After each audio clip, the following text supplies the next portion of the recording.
شدید گرمی اور حبس کے بعد اسلام آباد میں موسلادھار بارش، ژالہ باری، بڑے بڑے اولے گرنے سے گاڑیوں کے شیشے اور لائٹس بھی ٹوٹ گئیں۔ شدید ژالہ باری سے کھڑکیوں کے شیشے بھی ٹوٹ پھوٹ کا شکار۔ شدید آندھی سے کئی درخت اکھڑ گئے۔ راولپنڈی میں بھی بادل کھل کر برسے۔ اولے گرنے سے سڑکوں اور پارکس میں ہر طرف سفیدی ہی سفیدی۔ راولپنڈی میں دیوار گرنے سے ایک شخص، جہلم میں 2 افراد جان کی بازی ہار گئے۔ فیڈر ٹرپ کرنے سے متعدد علاقے اندھیرے میں ڈوب گئے۔ ملکہ کوہستان میں مری میں بھی تیز ہواؤں کے ساتھ موسلادھار بارش۔ کالی گھٹاؤں کی وجہ سے مری دن کے وقت بھی رات کا منظر پیش کرتا رہا۔ سرائے عالمگیر، ملتان، چکوال، گجرانوالہ سمیت بھمبیر، آزاد کشمیر میں بھی تیز آندھی کے ساتھ طوفانی بارشیں۔ محکمہ موسمیات کی پنجاب میں 18 اپریل تک بارشوں کی پیش گوئی۔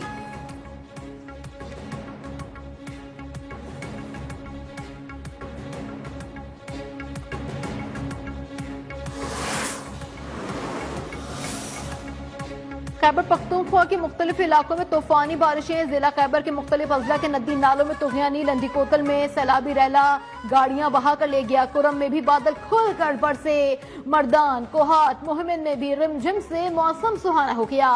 شانگلہ میں بھی طوفانی بارش۔ ضلع میں دفعہ 144 نافذ کر دی گئی۔ دریا میں نہانے پر پابندی۔ پشاور، مالاکنڈ، مانسہرہ میں بھی شدید بارش اور ژالہ باری۔ موسم سرد ہو گیا۔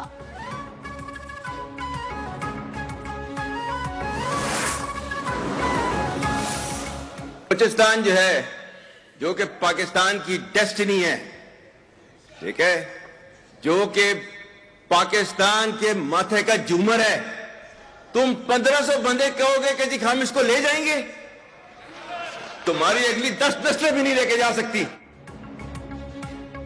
دہشت گردوں کی 10 نسلیں بھی پاکستان بلوچستان کا کچھ نہیں بگاڑ سکتی۔ جو کوئی پاکستان کی ترقی کے راستے میں حائل ہوگا، اس کو رکاوٹ کو ہٹا دیا جائے گا۔ مٹھی بھر دہشت گرد پاکستان کی تقدیر کا فیصلہ نہیں کر سکتے۔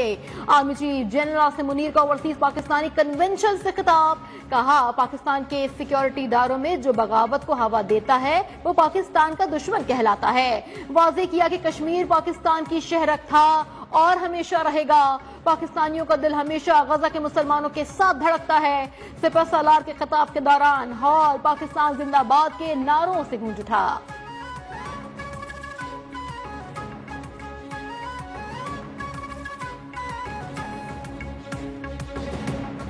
تقریر سے خطاب میں کہا کہ چین نے مشکل حالات میں پاکستان کا ہاتھ تھاما، آئی ایم ایف سے معاہدے میں اہم کردار ادا کیا۔ وزیر اعظم کا پاکستانی طلباء کو زرعی اسکالرشپس کی فراہمی پر چین سے اظہار تشکر۔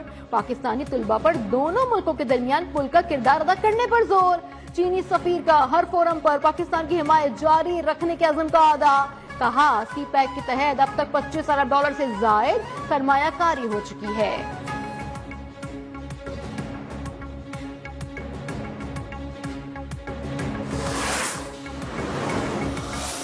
5 سال اس ملک کو سٹیبلٹی کے مل گئے، فتنے سے دور ملیں گے انشاءاللہ۔ فتنے کو لوگوں نے پہچان لیا ہے اور یہ ملک ترقی کرے گا، اس لیے ملک بہت زرخیز۔ فتنے کو لوگوں نے پہچان لیا، ملک ترقی کرے گا۔ پاکستان کے حالات بدل گئے، ملک کے کسی کونے سے ڈیفالٹ کی آواز نہیں آ رہی۔ وزیر اعلیٰ پنجاب مریم نواز کا نام لیے بغیر بانی پی ٹی آئی پر تنقید۔ ماحولیاتی تحفظ فورس پنجاب کی پاسنگ آؤٹ پریڈ سے خطاب میں کہا، 4 سال ایک جماعت کی حکومت رہی، وہ اپنے خزانے بھرتے رہے۔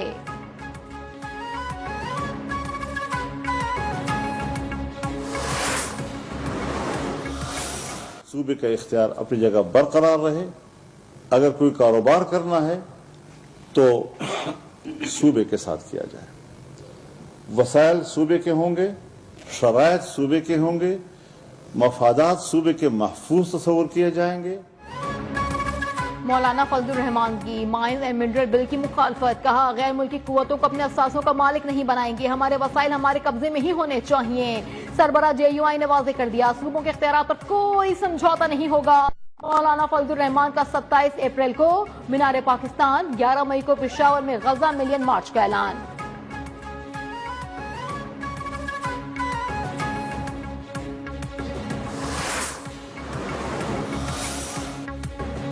وزیر خارجہ اسحاق ڈار نے غلط معلومات کا پھیلاؤ عالمی امن کے لیے بڑا خطرہ قرار دے دیا. تقریب سے خطاب میں بولے کہ پاکستان نے اقوام متحدہ کے امن مشنز کے لیے دستے بھیجے. پاکستانیوں نے عالمی امن و استحکام کے لیے جانوں کے نذرانے پیش کیے. علاقائی امن و استحکام کے لیے مسئلے کا پائیدار حل ناگزیر قرار.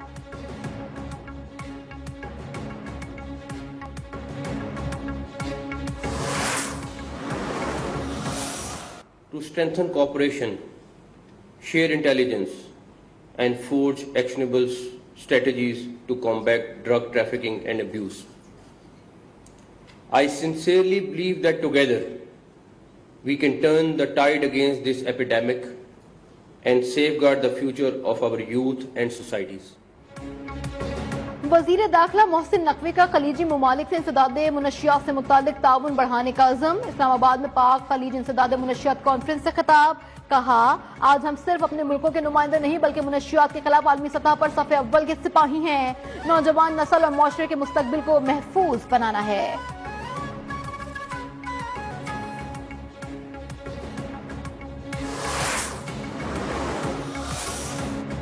پنجاب ایپیکس کمیٹی کا دہشت گردوں کو سزائے موت دینے کا فیصلہ. اجلاس میں ریاست مخالف عناصر کے خلاف قانونی کارروائی مؤثر بنانے پر اتفاق. کسی بھی مسلح یا جرائم پیشہ گروہ کو کام کرنے کی اجازت نہیں دی جائے گی. اداروں کی صلاحیت بڑھانے کے لیے وسائل فراہم کیے جائیں گے. سوشل میڈیا پر شدت پسند مواد کے خلاف بھی سخت کارروائی کا فیصلہ. کالعدم تنظیموں کی فنڈنگ روکنے کے لیے کڑی نگرانی کی جائے گی.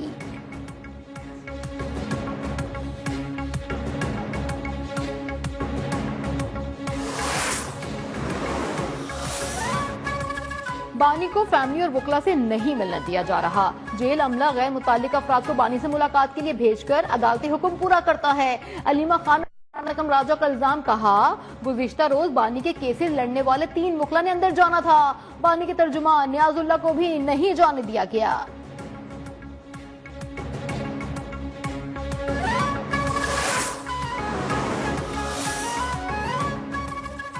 صوبائی حکومت صوبے میں امن و امان قائم کرنے میں ناکام ہو چکی. جامعات کا برا حال ہے. وائس چانسلرز ہی نہیں ہیں. نوجوانوں کی تعلیم ڈسٹرب ہو رہی ہے. گورنر خیبر پختونخوا فیصل کریم کنڈی برس پڑے. کہا کے پی میں حکومت شن کر رہی ہے.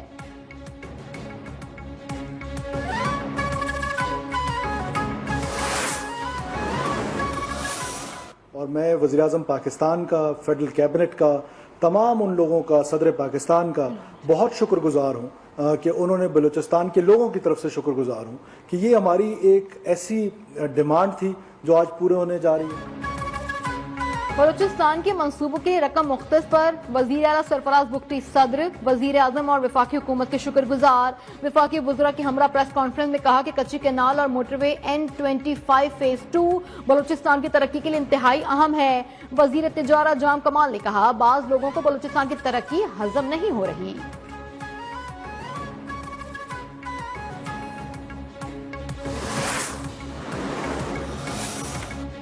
بلوچستان نیشنل پارٹی مینگل کا مصنوع لکپاس پر 20 روز سے جاری دھرنا ختم کرنے کا اعلان. سردار اختر مینگل نے کہا ہم پرامن جدوجہد پر یقین رکھتے ہیں. دھرنا ختم کیا لیکن تحریک جاری رہے گی.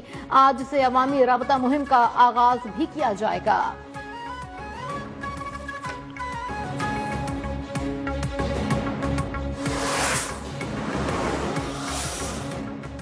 عوام عالمی منڈی میں خام تیل کی قیمتوں میں کمی کے ثمرات سے محروم. پیٹرولیم مصنوعات کی قیمتیں برقرار. لیوی میں اضافہ. پیٹرول پر لیوی 70 سے بڑھا کر 78 روپے 72 پیسے کر دی گئی. ڈیزل پر لیوی 70 روپے سے بڑھا کر 77 روپے 1 پیسے فی لیٹر کر دی گئی.